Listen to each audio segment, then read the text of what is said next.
السلام عليكم ورحمة الله وبركاته. الحمد لله رب العالمين والصلاة والسلام على إمام المتقين نبينا محمد وعلى آله وصحبه وتباعه إلى يوم الدين. أما بعد فأعوذ بالله من الشيطان الرجيم. بسم الله الرحمن الرحيم. قل هو الله أحد الله الصمد لم يلد ولم يولد ولم يكن له كفوا أحد. وقال النبي صلى الله عليه وسلم عن زيد بن طلحة قال قال رسول صلى الله عليه وسلم إن لكل دين أخلق إسلام الحياة. মাননীয় সভাপতি সাহেব ও উপস্থিত সামনে সম্মানিত ভাই, জ্যেষ্ঠ ভাই, কনিষ্ঠ শ্রোতা মণ্ডলী, আজকে আমি আপনাদের সামনে লজ্জাশীলতা বিষয়টির অপর কিছু কথা আলোকপাত করতে চাই। আল্লাহ যেন সঠিক কথা শোনার ও আমল করার তৌফিক দান করেন। ব্রাদার ইসলাম, লজ্জা ইমানের অঙ্গ। যার লজ্জা নেই সে যা ইচ্ছা তাই করতে পারে। আর লজ্জা মানুষকে প্রকৃত মানুষ রূপে গড়ে তোলা। আবু উমার রাদিয়াল্লাহু তাআলা আনহু রাসূলুল্লাহ সাল্লাল্লাহু আলাইহি ওয়াসাল্লাম বর্ণনা করেন, তিনি বলেন, লজ্জা ও অল্প কথা বলা ইমানের দূরে শাখা, অশ্লীলতা, বাক্যলতা, বচলতা, মুনাফিকি দূরে শাখা। তিরমিজি হাদিস নম্বর 2027, মিশকাত হাদিস নম্বর 4796। আলবানী এবং জুবাইর আলী যাই হাদিসটিকে সহিহ বলেছেন।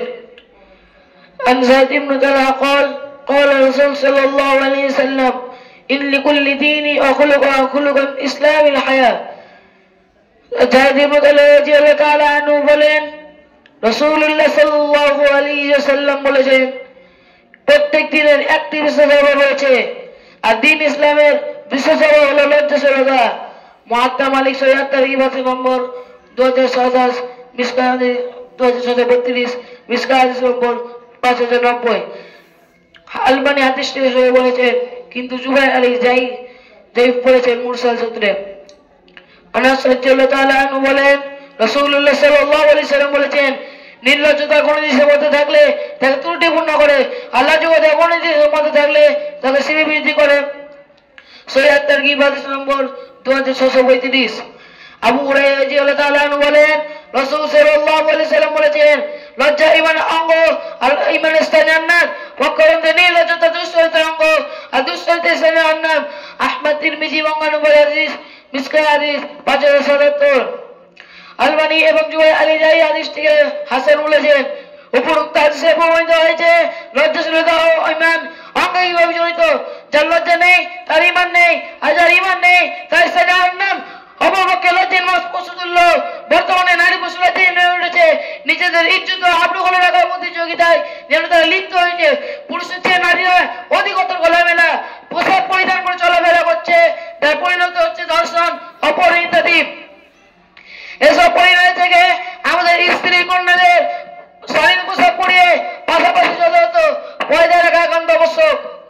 কোন ইমানদার লজ্জাশীল পুরুষ তার স্ত্রী কন্যাদের পরিবার পরিজনকে অশ্লীল পোশাক পরিয়ে অন্য মানুষের ঈমান হারাম করতে পারে না?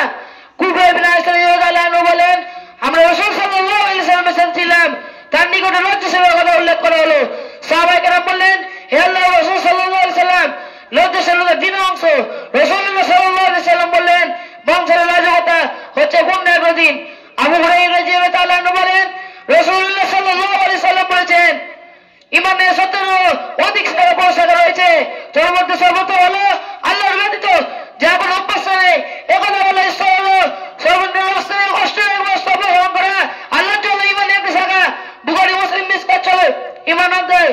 আব্দুল্লাহ ইবনে মাসউদ রাদিয়াল্লাহু তাআলা আনহু বলেন, রাসূলুল্লাহ সাল্লাল্লাহু আলাইহি ওয়াসাল্লাম বলেছেন, পূর্ববর্তী নবীদের বাণী হতে অবিকৃত অবস্থায় যা পেয়েছে এবং এর মধ্যে বিদ্যমান তা হলো, তুমি যখন বের হয়ে যাবে তখন তোমার যা ইচ্ছা করবে। বুখারী, মিশকাত 5073। লজ্জা ইমানের অঙ্গ ও মুমিনের ভূষণ। সুতরাং প্রত্যেক মুসলিম নর ও নারীকে সেই ভূষণ আঁকড়ে ধরে রাখা জরুরি। পরিশেষে আমি এই দোয়া করি, আল্লাহ তাআলা যেন আমাদের সকলকে লজ্জা করে তৌফিক দান করেন। আমিন। ওয়া আখিরু দাওয়ানা আনিল হামদুলিল্লাহি রাব্বিল আলামিন। আসসালামু আলাইকুম ওয়া রাহমাতুল্লাহি ওয়া বারাকাতুহু।